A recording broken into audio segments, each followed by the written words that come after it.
நாங்கள marketing ஆஃபீஸரா TV கேட்கு இதுல விஜய் போய் கேளுங்கன்னா சும்மா அவர் தவிர எல்லாருமே பேசுறாங்க. சீமான் அவர்கள் விமர்சனம் பண்ணியிருக்காரு. ஒரு நிமிஷம் புரிஞ்சுக்கீங்கன்னா இதுல விஜய் போய் கேளுங்கன்னா சும்மா அவர் தவிர எல்லாருமே பேசுறாங்க. அவரை போய் கேளுங்க, டிவி கட்சியை போய் கேளுங்க. நாங்கள மார்க்கெட்டிங் ஆஃபீஸரா டிவி கேட்கு. நீங்க தைரியம் இருந்தா என்ன பண்ணணும்? டிவி கட்சியை போய் கேட்கணுமா, விஜய் போய் கேட்கணுமா, அவங்களுடைய ஸ்போக்ஸ் பர்சன் போய் கேட்கணுமா? சும்மா எங்களையே நொச்சி நொச்சி நொச்சி நொச்சி சென்னையில் நொச்சுறீங்க, மதுரையில் நொச்சுறீங்க. நாங்க என்ன கருத்து சொல்ல முடியும்? சொல்ல வேண்டிய கருத்து சொல்லியாச்சு. என் கருத்து தெளிவா பேசிட்டேன்.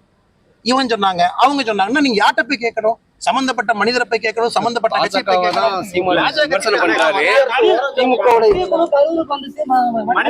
சொல்ல வேண்டியதெல்லாம் சொல்லியாச்சுங்க. சிஎம் சொல்றதுக்கு நான் பேசுறேங்க. சீமான் அவர்கள் விமர்சனம் பண்ணியிருக்காரு.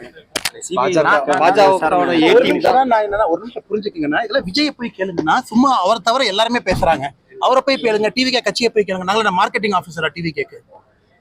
நீங்க தைரியம் இருந்தா என்ன பண்ணணும்? டிவி கட்சியை போய் கேட்கணுமா, விஜய் போய் கேட்கணுமா, அவங்களுடைய ஸ்போக்ஸ் பர்சன் போய் கேட்கணுமா? சும்மா எங்களையே நொச்சி நொச்சி நொச்சி நொச்சி சென்னையில் நொச்சுறீங்க, மதுரையில் நொச்சுறீங்க. நாங்க என்ன கருத்து சொல்ல முடியும்? சொல்ல வேண்டிய கருத்து சொல்லியாச்சு. என் கருத்து தெளிவா பேசிட்டேன்.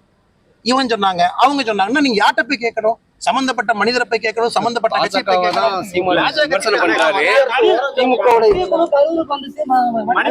சொல்ல வேண்டியதெல்லாம் சொல்லியாச்சுங்க. சிஎம் சொல்றதுக்கு நான் பேசுறேங்க.